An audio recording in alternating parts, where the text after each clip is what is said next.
There's a thing about radio. Like, why do good songs sound better on radio? Yeah, because you don't have the access. Because it's a surprise. Yeah, man. yeah, It's a surprise. You can't skip it.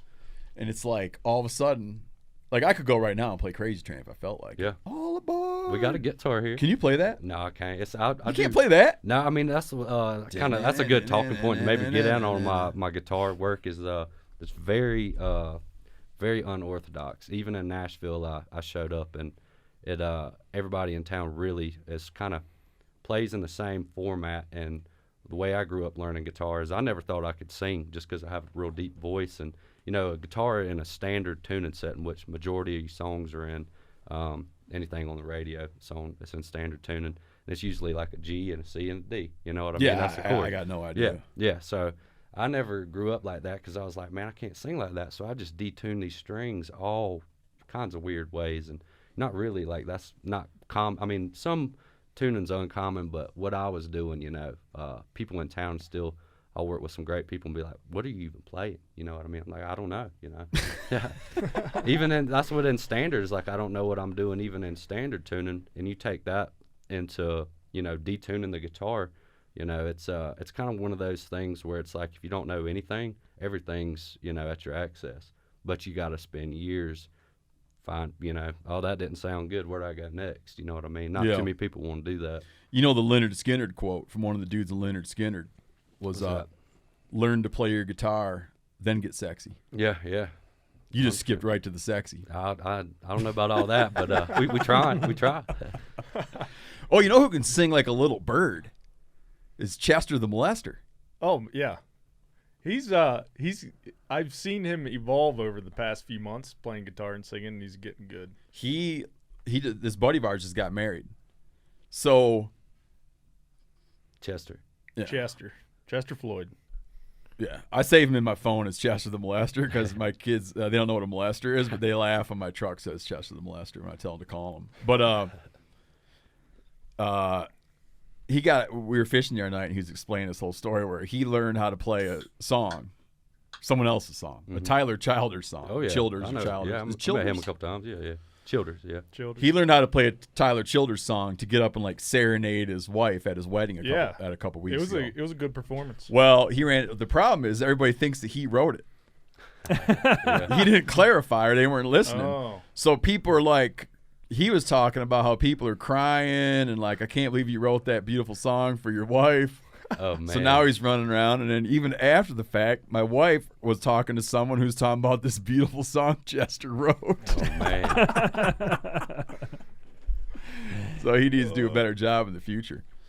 So you moved out. You lived here for a while. Yeah, that's what. You came out here to be a fishing guide. Yeah. That's what I kind of have two phases. I kind of was telling Buddy last night, around a couple beers. Just I feel like I've had two phases in my life of just out fishing and guitar, and I feel like both are very meditative activities or hobbies that I turn into disciplines in a sense, maybe. I mean, I don't know if you call it that, but I grew up with my dad just going camping and fishing for stock trout up in North Carolina on the Davidson and Mills River, and just grew up catching those. Stock trout, like if you catch it, he was not born in the river. You probably put it in. We'd go help the DNR people, dump buckets of just hogs in the river, and then I think Seth didn't used to do something quite similar to that. Yeah, I used to help them the in a fish 5-gallon commission bucket. stock them, and then I'd go back and fish the holes where we threw the big ones. Yep. And that those fish last about a day back Did you ever home. do that, Brody? I'm catch and release guy, but nobody else is in South Carolina, it seems like. So you'd go catch the stockers and let them go. Yeah. And then homie would come down the river and just take it back. We'd have people, all kinds of people, cast net in the river. You just walk up and be like, man, come on, man. Cast netting for stock trout. Yeah, even in a delayed harvest, it's like, get out of here. My dad pulled a gun on somebody one day because he was doing that. It just worked him up. Probably shouldn't have said worked that. him up like pistol whipped him? No. Just worked him up just because we always, I don't know, just. Oh, so your dad's down there with a pistol. Yeah. Okay, doing a little fishing. Yeah. Statute of limitations is good. And this guy and he got encounters a the cast net. netter. Yeah, and then he's got this cooler full of fish, and he's like, what are you doing, man? Kind of, he, long story short, he took that cooler fish, dumped it back in the river. He's like, I'm calling DNR right now. Just Just because back home we have one good little place we can fish, and everybody just messes it up. It seems like. So tell me the pistol pulling story though. So Ah. okay, so there you are. Yeah, he's like, oh yeah, because the guy thought he was a police, and he obviously wasn't. So, But hold on. I'm trying to get like. I mean, he didn't. There you are he fishing. didn't pull it on him And like this, but I mean, he was brandished like, it. Yeah. I guess that's what you would call it. And then the guy dumped the fish out. Yeah, he took off. Him and 2 other people. Yeah. You know, And then it took about an hour for game warden to get there, and then they found him on down the river. So it's Fishing not still. not legal to fish that way. No, With a not, cast not net? at all. Okay. Not at all. Yeah. For stock or trout? Yeah. Well, yeah, I don't know. Yeah, no, you a can- general I don't know rule, like there. a general American rule of thumb is that this is a generalization. You generally dasn't be cast netting in fresh water. Yeah, Especially Probably in a stream many about as big as exceptions. this Right. table. You know what I Bait mean? fish. yeah. I'm gonna lay some I don't Bible know. learning on you guys. Check this out. We've been talking a lot about this this thing called the ass movement, anti-surface shitting movement, getting people to stop going, relieving themselves out and to bury it out in the woods and along trails and at trailheads and whatnot, just to generally reduce the. Now that the whole world has a dog, it's bad enough with dogs. Then you add all the people stuff in there, all the people excrement. This guy sends a thing in from Deuteronomy 23:12-14. This is in the Bible. Yeah. You shall have a place outside the camp, and you shall go out to it, and you shall have a trowel with you. Sit down outside. You shall dig a hole with it, and turn back and cover up your excrement. For the Lord your God moves around your camp by night. I like it. Yeah. Dude, I was like, there's no way that's true. Yeah. There's no way that's true. And so then I did some searching, and it is true. And I'll tell you, here's another. I was like, is that really true? So I looked up, and here's another translation. Same thing, Deuteronomy. This is from the New International Version. Deuteronomy 23:12-14. Designate a place outside the camp where you can go to relieve yourself. As part of your equipment, have something to dig with. And when you relieve yourself, dig a hole and cover up your excrement. For the Lord your God moves about in your camp to protect you and to deliver your enemies to you. Your camp must be holy, so that he not see among you anything indecent and turn away from you. That's a fact. Dude, I bet the dude from the founder of the ass movement doesn't even know about that. No, I not never at heard all. about that. What are you spitting into that cup there? Just a little bit of grizzly, if that's Oh, all that's right. fine. You chew grizzly? Yeah. Our friend Dirt Myth, he doesn't chew grizz. Eat it. He says no. He says no. I got a good job. He chews. What's he chew?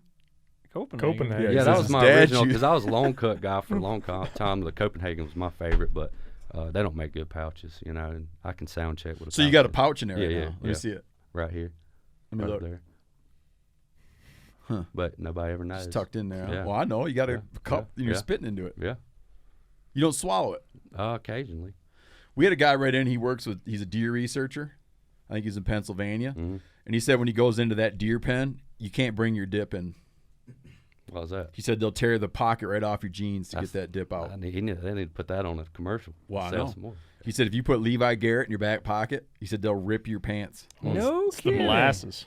Starts hanging Tell that you under what, your dude. tree stand. You make some like Primos product or something out of that. Yep. It'd be like little pellets ground People, up with dip. is it kind of frowned upon to be, in a stand with that? Does that repel anything? I don't know. What do you think, Yanni?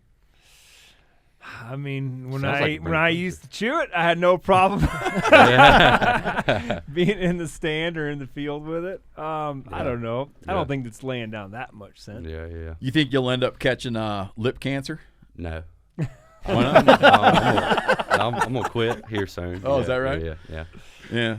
You should get with Dirt. You guys could just hang out and chew. Yeah, we man. should have called him up and had him come over. That's what I mean. These people got the e-cig bars. I thought it was a weird idea. What if people just went somewhere and dipped?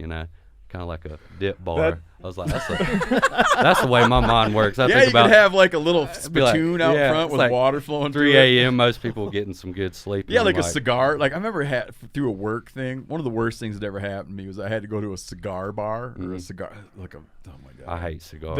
That grizzly reminds me of that ransack cabin in Alaska because the only thing that wasn't tore apart was a couple cans of grizzly. Mm-hmm. And Buck was thrilled to see that grizzly sitting there. I'll tell you another interesting thing about that rant. We slept in a cabin that had been a bear had moved into it, and oh my god! If you want to go to Instagram, you'll see a video of this cabin at Steven Ranella. You'll scroll back. I mean, this cabin got destroyed. Yeah. By a bear. And this bear would bite everything open. But what's funny is he didn't figure out there's all these glass jars of salmon. And he bit all the canned goods. I don't know what it is. He bit like if it was a can of green beans, he'd chew it open. The salmon, glass jars of salmon, Never touched him. didn't figure out. Like, so it blows my mind. And he bit everything open. And the other thing laying on the ground amongst all this junk is a can of bear spray that he never sunk a tooth into. Yeah. Like the fact that he's smelling through a can, I know it doesn't like make sugar sense, cookies. man. I don't understand how that bear did what he did. Yeah, I don't know. Ate coffee. I've had an experience real close with a couple back home, 3 mom bear and 2 cubs, and it's real close to us. They got in. They sure do love some sugar cookies. Oh, I bet you like that. Yeah. This bear was so good. He got into a bag of Halloween candy, like fun-sized candy bars. You think he'd just eat the candy bar? I don't know. He must have taken his little claw. He would eat the candy bars and leave the empty wrappers. Yeah. Oh man. However he managed to do that.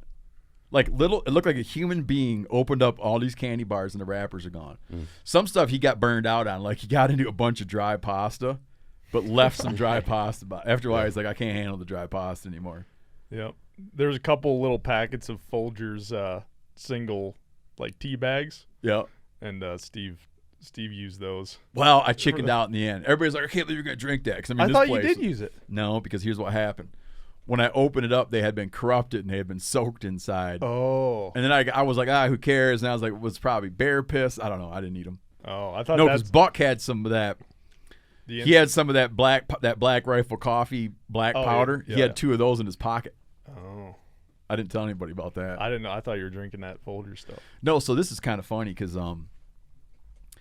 we're rafting down a river, and Buck's got a friend that's got a cabin, and we're going to go up there. So we don't bring any. Buck's like, well, instead of carrying stuff up there, we're going to hike up to this cabin. Instead of carrying stuff up there, I'll replace. There's food there, and then I'll make sure to replace anything that's there. And then I remember Seth being like, man, I don't know. I feel like we should bring some food. And I remember shooting him down, being like, no, man. Yeah. We got a whole plan, And we get up there, and it's like, Yeah. like nothing. Nothing. No coffee. Yeah, no dinner, no breakfast. Nothing. This place was ransacked. That's the worst mindset though. Thinking you're gonna replace. That's like I don't know. You don't replace stuff when you're hungover. Hey, what do you think of this right here? That's what I saw this morning. So we had a guest on, Bob Reed, who's a Burmese python expert, and we got talking about snake oil. And we were talking about how, people say a snake oil salesman. Well, it's longer than that. I was talking about how these guys we met in South America were saying that you can take the oil from, what was that snake down there? The anacondas, right? Green anaconda? Or I don't know. Was this a trip that I was on? I don't remember this. This wasn't your first time down there with Mo, maybe? It was. The anaconda. Like 13, 16, 18-foot snakes. Jeez. And the dude told me 2 interesting things. He said, we walked up to one, and he was explaining to me like what I would call a superstition, what he would call just the truth. Mm-hmm. He was saying if I touch that snake with my bow, just touch it. You can touch it with a regular stick, but if I were to touch that snake with my bow, it would die a very painful death. And I said, like, how long? And he said, 45 minutes. Just from contacting it with a human bow.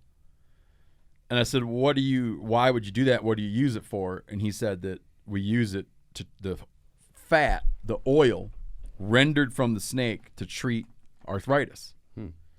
I then explained this to this Burmese python expert, and he made me realize something I hadn't put together, is that when you say like someone's a snake oil salesman, because he said people used to attribute snake grease, snake fat with all these as having great like naturopathic or homeopathic qualities. That essential oil salesman. So then he just brought us a quart. You know, he didn't have the lid on tight, which is weird because I don't view this stuff as appetizing. I had to tighten the lid down. I thought it was like some leaking. new kombucha or something. Till you turn No, it around, dude, it says that is snake a oil. quart jar of Burmese python oil. I have a label maker, and I made that label for display. Yeah. I like the no shit part. My label says snake oil. No shit. This is oil from a python. That's what I was watching a episode on Netflix the other night of when you was down with these guys they were using their hand to cast in the river, and I was like, he's definitely seeing some snakes in that area. Did you see any That's on that a snaky ass trip? area. Yeah. That's that area where I saw these. Really? Not these, the anacondas. Yeah.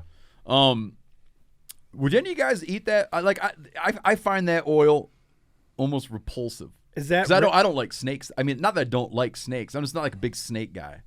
that's rendered fat though, right? It's rendered fat. I'll pass it around. Did you smell He it? also brought me Did some. he use it? Well, Or did he do this just for you? Does he like often make? He already had it. Just brought me some of his stash. Did you see that? Did I put on your desk some Yeah, prickly pear syrup? Same guy. Oh, I like that. I put that on my oatmeal this morning. Did I bring you some choke cherry? Yeah. Jam? Same guy. Did I bring you some of that honey? No, It's on your desk. thank you. Different guy. Thought it was some moonshine. I was like, man, that's a little early for No, some but what I was moonshine. saying is it's so unappetizing to me that I wouldn't be able to like fry up an egg in that oil. Yeah, Oh. that's unappetizing to me too. I definitely would give it a go. Yeah, I'd do a little teaspoon on. of that. Did you guys? Just to say, next time you're on the podcast, guess what? I had a couple over mediums and python oil this morning. It looks like he could have filtered it a little better. There's some solids down on the bottom. Yeah, I don't know. I got to talk to him Oh, about yeah. it. I don't want to call him and criticize him. Be like, hey man, thanks a lot, but next time. Next time you make me some snake oil that I'll not use. Put the lid on top.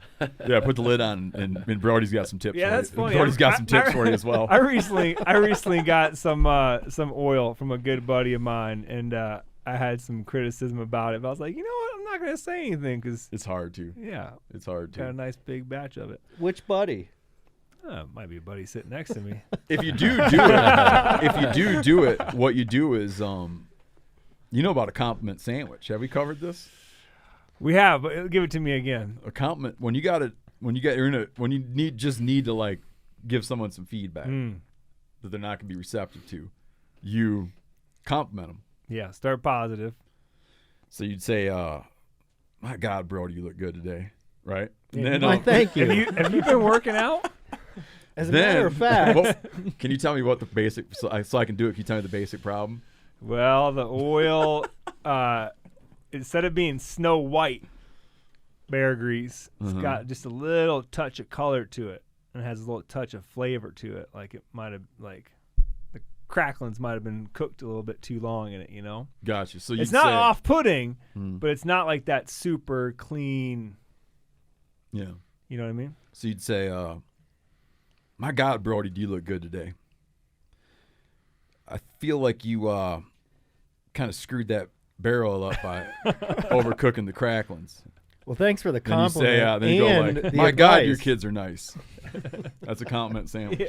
I like it. 3 completely unrelated I'm willing topics. to take the constructive criticism. It's not like I've got a lifetime of experience rendering bear fat, I thought you had some guitar that was in a burning house or something like Yeah, that. yeah. Can I hold yeah. this guitar? Yeah, for sure. That's what the wild story Loaded. is when I was about 6, I got drum set. My dad, he's a carpenter, and he spent 3 years of his off time building this 2-story log cabin we only got to live in for a few months. And Let me know when the sad part hits. yeah, oh yeah, it's about to hit. Because I'm going to do the little.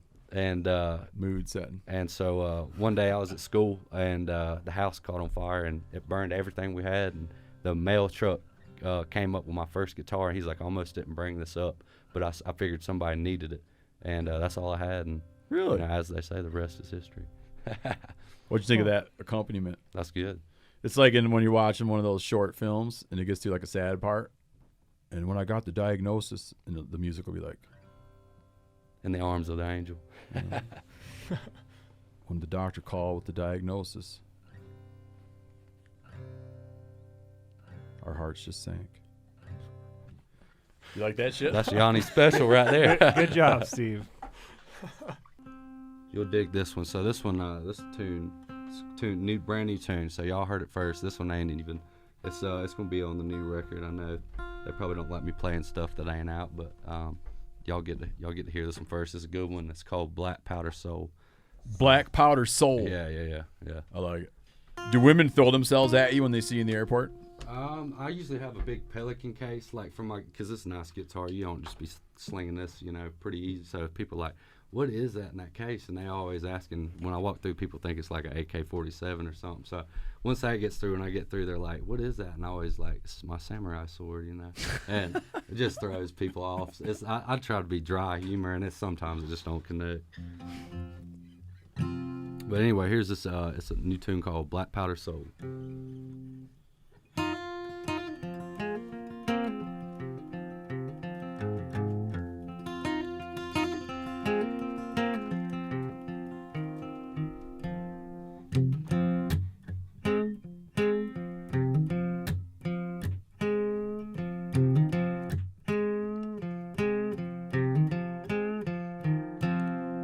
I'm a war soldier, I'm a lawless man. Don't play poker since that stint in Spokane. Over some bootleg moonshine over my bathtub gin. That's why my over-under is my only friend, oh yeah.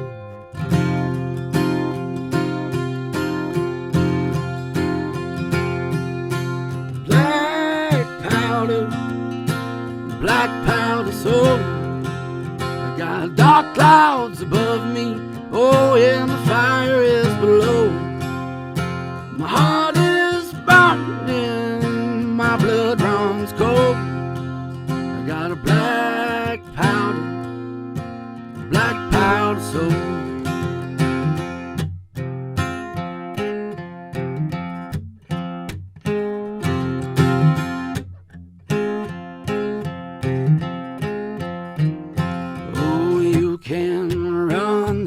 Tables, you can't outrun them.